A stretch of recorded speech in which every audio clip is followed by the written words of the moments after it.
morning, everyone. So, today I am working with the Tarot of Aphrodite, and I am actually going to be sharing two relationship spreads that I found online, and I will post links to where I found these and credit to the one that created the spreads. But I wanted to also share why I'm doing relationship spreads. Now, like most people that I know, I primarily read tarot for myself. Um, the one area that I struggle with as far as reading for myself is relationship, romantic, love readings, however you want to call that. I really struggle with that because I think the more invested you are in something, the harder it is to be objective. And if there's one area where my feelings are just so very strong, it's in this area of my life. So I get really confused when I do readings for myself about what the cards say or what they're trying to say, because I am attached to a particular outcome. That's just the truth of it. So I looked up a couple of relationship, love, connection, romance reading spreads. I think I'll just call it love reading spreads for the rest of the video, just to make it easier. But when I say love reading, any kind of romantic connection or whatever. Now, I got these from, I have it on my notebook, from Lou Side, who is on Instagram as Ostara Awakening. And I found these on a website called Tarot Technique. So they have a bunch of tarot readers on there and they share resources. And these tarot readers write articles and share spreads. And there's a lot of good stuff on there. So I just want to acknowledge where I got that from. And I will put the link to these, to the website and to the Instagram of the creator of the spreads in the description box. So there were actually three spreads that she shared, or they shared. I'm not sure what their pronouns are. The first spread talks about their feelings. So whoever you're in this connection with or want to be in this connection with, their feelings, my feelings, and then the future. I did do that spread, but it was very personal, and I don't like to share anything that has to do with another person's feelings. So I won't go through that. That was just for me. What I will take you through are two other spreads. The first one is a forgiveness spread, and the second one is a moving on spread. Now, why am I doing this? I have recently been through the end of a connection. It wasn't a breakup per se, we were not officially together, but I still felt that it was helpful to go through the forgiveness spread and the moving on spread because I had very big feelings attached to that connection. So let's dive in. This is the first spread, the forgiveness spread. I have meditated on these cards that I pulled for this yesterday, and I just wanted to go through them today in a much more, how do I say, like with a much more clear mind and having had a chance to process through. So the first card here is the breakup or the ending, whatever you want to call it. And basically, this card represents aspects of this situation, the ending or the breakup, that influence my life still. And it's a general card about it. So let's go through it. This is the stillness card in the Tarot of Aphrodite. This is the alternative card for the Hanged Man. So that's what it's called in this deck. Now, aspects of this ending that still affect my life to this day, it was a recent ending, so it's not, kind of normal to still be affected by it. But certainly, I felt like it was premature, like I didn't see it coming, so I'm kind of left hanging. And let me preface this by saying that even if I didn't see it coming, that doesn't mean that other people didn't see it coming, so it might have been my blind spot. I'm certainly not blaming the other person. It was a clean, good ending. Just gonna put it that way. For the most part, are any endings really very clean and very good? Well, but for the most part, it was pretty healthy. So I do feel like there's a lot unsaid. There's a lot that I wish I had closure on, but I do know that this is my personal issue. Endings don't typically, these kind of endings in particular, don't typically have closure like neat and tied up in a bow. And I struggle with that because I want to control every aspect of my life, especially this one where I have the least amount of control. And that's something that I will continue to struggle with. It's a side effect of trauma. But I do feel like I'm in limbo. Like a part of me is clinging on to this idea of that connection, and it's really hard to fully let go. So that's what's affecting me currently. The second card is, what exactly am I clinging to? And this is the aspects that I'm clinging to and potentially not acknowledging. I laughed when I saw this. The Justice card. What am I clinging to? There's a part of me that is like, this is unfair. This is unfair. You know, I didn't do anything. I was as good a potential partner as I could be. And I'm clinging to this a lot because I feel like a lot of things are my fault, even if they're not, even if they're no one's fault. I tend to shoulder the blame because isn't it easier to shoulder the blame and say something was wrong with you than to accept that life is just random and unfair and chaotic sometimes, and you can do all the right things, but that doesn't mean that you'll get what you want. So this is what I'm clinging to, this sense of fairness, this sense of, if I'm good, if I if I'm a good partner, if I'm a good friend, if I'm a good daughter, if I'm a good person, that I will get good things. And this contradicts, this situation contradicts that belief. And also it my personality, because of trauma, right? I want to categorize things. I want to say this person is to blame or I'm to blame. And the reality is there's no blame to go around. It is what it is. So that's what I've been clinging on to, this belief in like right and wrong, fairness, black and white, instead of allowing myself to live in the gray. Now, the third card is forgiveness towards the other party. What do I need to forgive on their end and to let go of? That does not mean that like they intentionally hurt me. That doesn't mean they did anything wrong, but there is something that I'm holding on to.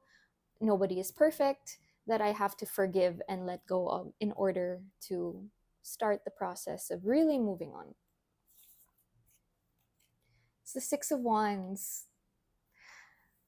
Vulnerable space here. I need to forgive that it was much easier for them to move on than me. That they, for all accounts and purposes, are completely fine. That was the right decision. I need to forgive that I feel like I'm kind of suffering alone and being vulnerable alone, and I don't know what's going on in their life, but certainly that's how it appears to me, right? So I need to forgive that. I need to, and if my read of the situation and of them is accurate, isn't that a good thing that they're not feeling so much hurt? You know what I mean? Like, but I do need to forgive that. I do just need to be able to not want them to suffer the way I'm suffering. Because if you really care about someone, you don't want them to go through that. Um, but yeah, I think I have been bitter and angry that it has been so easy for them when I know that I'm struggling. And again, I don't know if that's true or not, but let's assume it's true. I need to forgive and move on. And then What do I need to forgive myself for? So, what do I blame myself for that I need to forgive? King of Cups. This was a hard one for me to hear. Um, I need to forgive myself for feeling like I was weak, feeling like I gave so much of my emotion to this situation, to this person. Um, there's a part of me that always wants to hold back and not give all of myself. And I didn't give all of myself, but you know what I mean? Like to hold back and not give more than the other person is giving.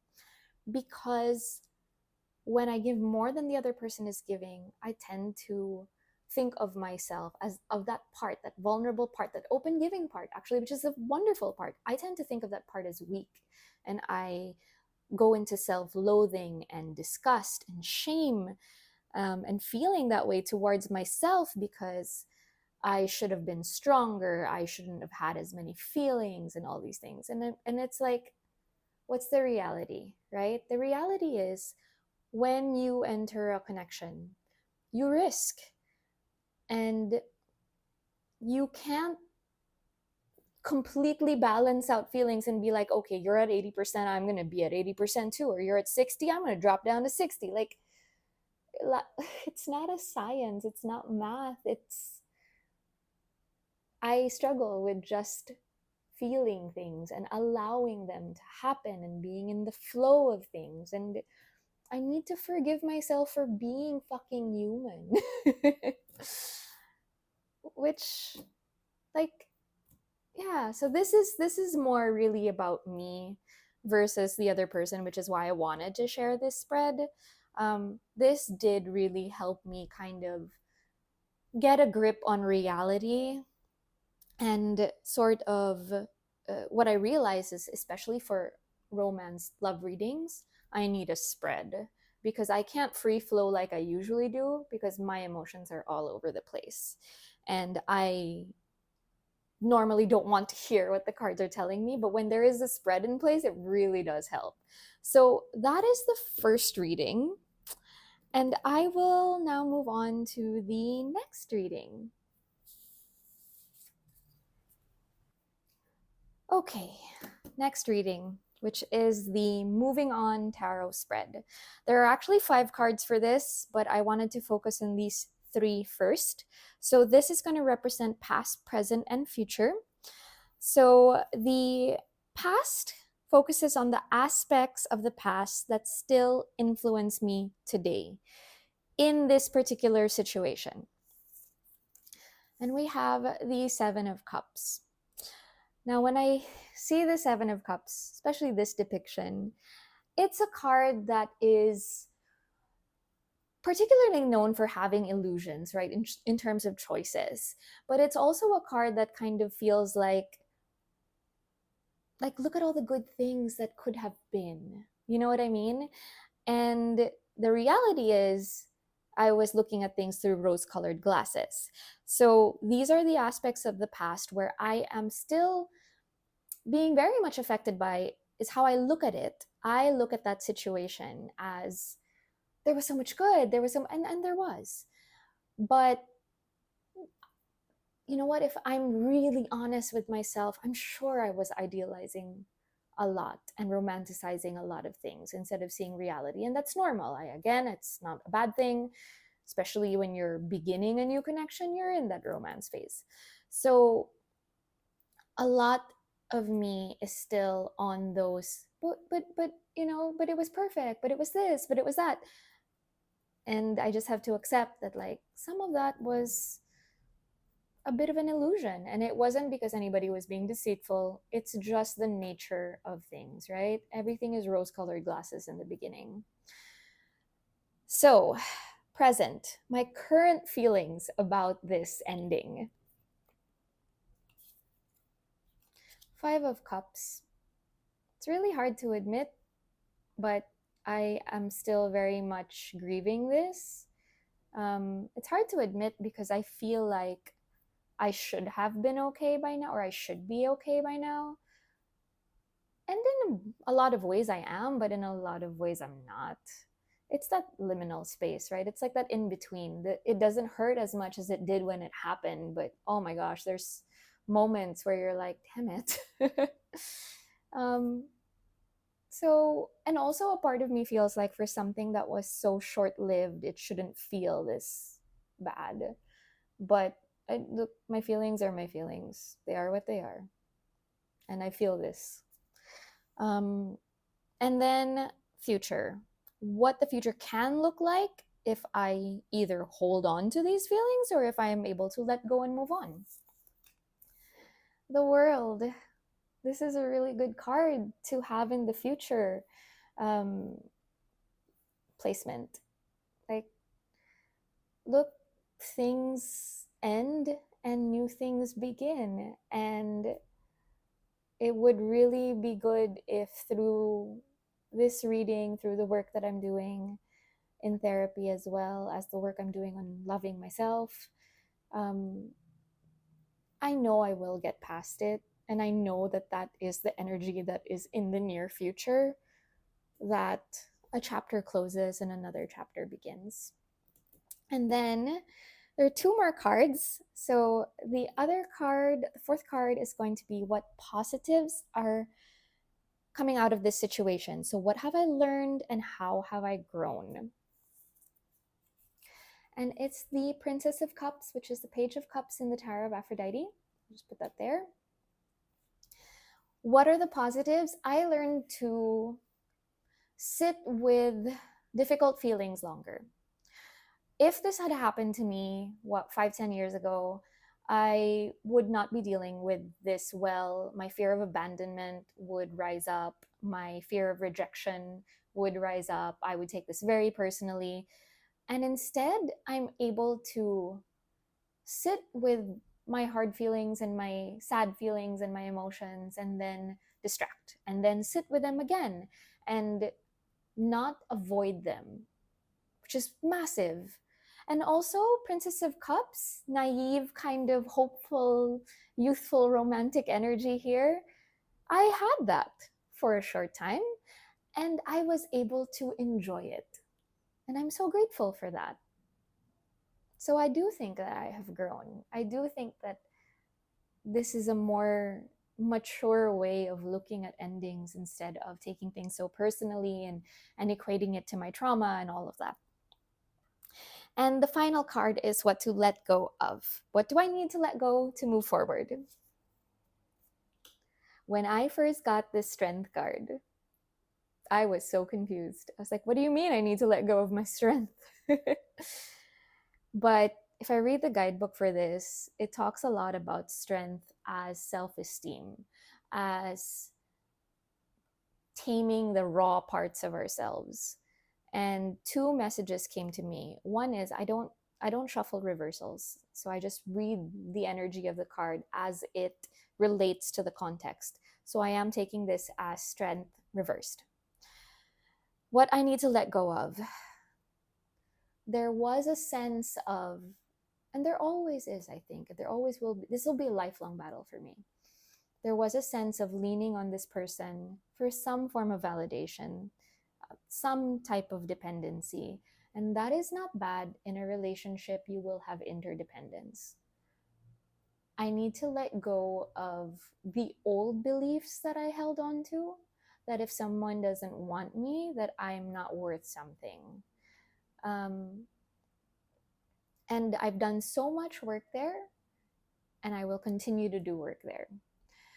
Also, I need to let go of this tightness on my emotions, this tight control that I have, where it's like, I will stuff you down, you will respond perfectly, you will not feel sad, you will do all the things, you will move on after 1 week, it'll be fine.